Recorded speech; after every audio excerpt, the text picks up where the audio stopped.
Alright, today's review will actually have two parts. I am unboxing a 10,000 milliamp hour power bank, and then I also will be showing you the 22,000 milliamp hour power bank that I've been testing pretty much for a couple weeks now. The reason I'm unboxing the 10,000 milliamp hour power bank is I bought it as a Christmas gift. I thought it was a good opportunity for anyone that was interested to see what it looks like and how it performs.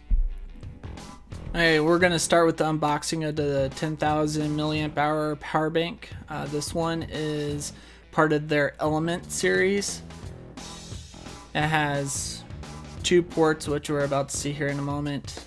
Each port is rated for 2.4 amps at 5 volts. Max total will be 3.4 amps. But the thing about both these power banks is it has the iSmart technology, which will judge which device should receive more power.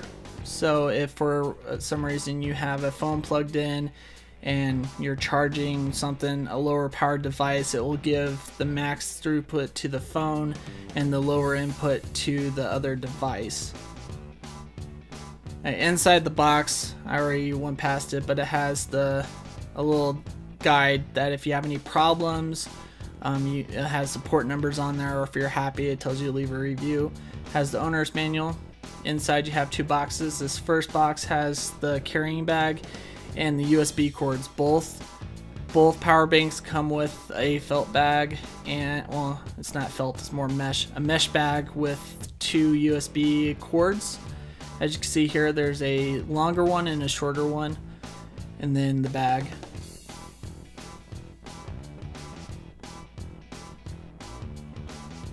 The bag is actually pretty nice. It's pretty squishy. It protects the power bank pretty well.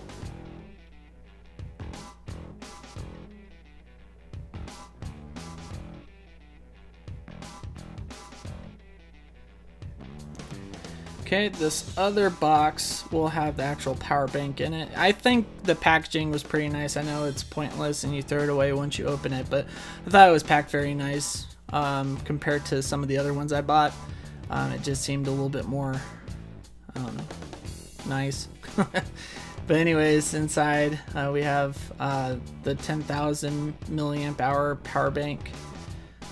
It has the power button on there. On the back it has the specs, which I already read off to you. So 10,000 milliamp hour, has the 36 watt hour, which means it's airport safe. You don't have to worry about that.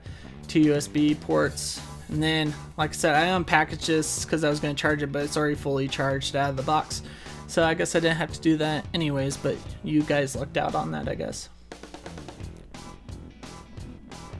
Real quick, I wanted to do a comparison side by side on both. So there's the 10,000 milliamp hour and the 22,000 milliamp hour. As you can see, 22,000 is a little bit longer, but they're about the same thickness, same height on the side. Just the 22,000 is a little bit longer.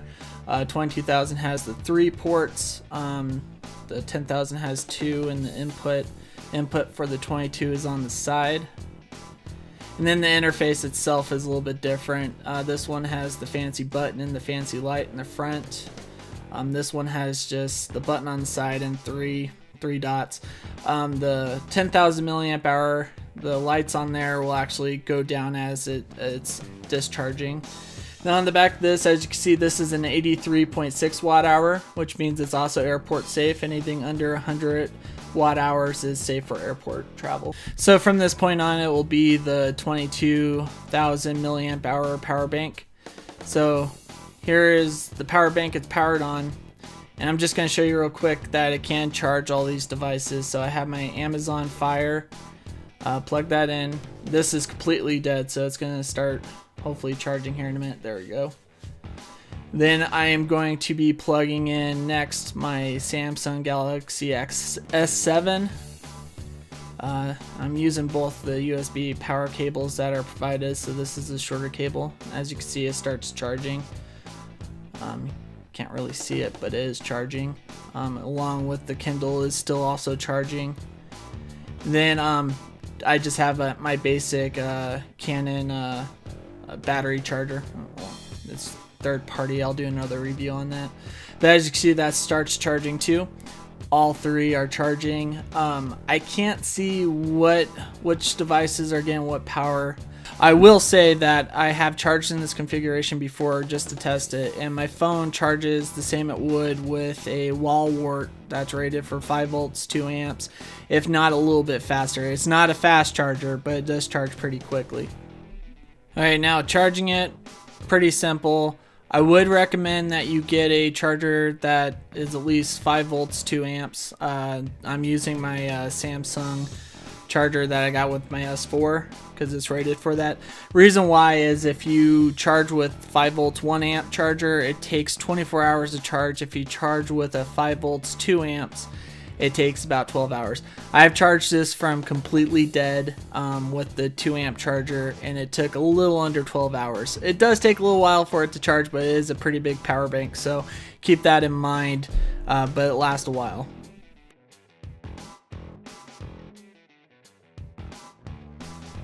Okay, final thoughts on the power banks. Like I said, I've only really used the 22,000 milliamp hour power bank. I assume it would be pretty similar to the 10,000 milliamp hour power bank. Reviews seem great on both of them.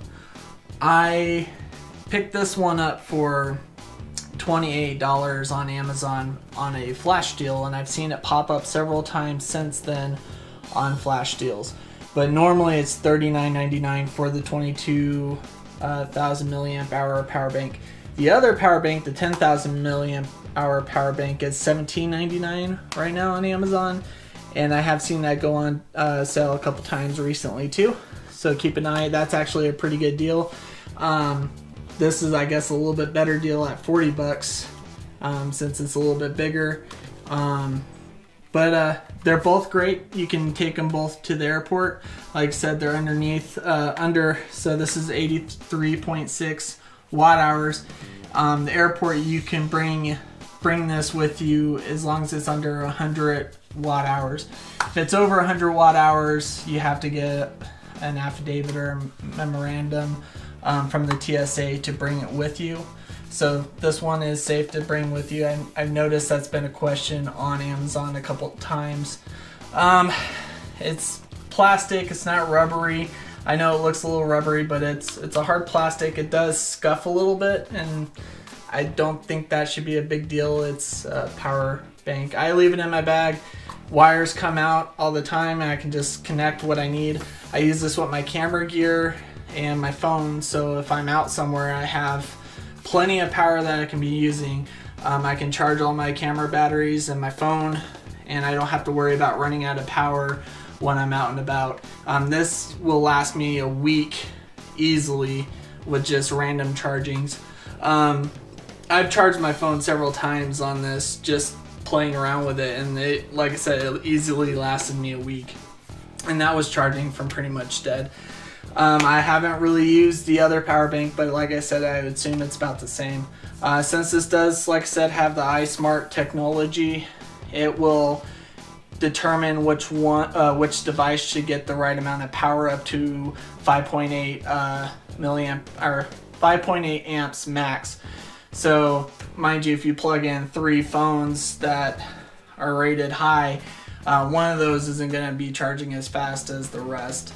And I'm not positive. I don't think it equalizes across the board, but that's a possibility. There's not a lot of information on that, but I think that's a pretty cool deal. I've used other power banks, and this one seems to charge a little bit faster than those, and most of the other ones I have are rated 5 volts 2 amps or 5 volts 1 amp. Obviously it'd be charging faster than those, but if you're in the market and that seems like a good deal, check it out. It does not have fast charging on it, so if fast charging is a deal breaker, this is not for you. They do have one, it's a 26,000 milliamp hour one that does have USB-C on it, so that's another option. Mostly I'm reviewing RAVPower. I'm not necessarily reviewing the power bank, because all power banks are power banks, but RAVPower, I'm pretty much reviewing them since it seems like a great brand. So check them out. If not, thanks for watching.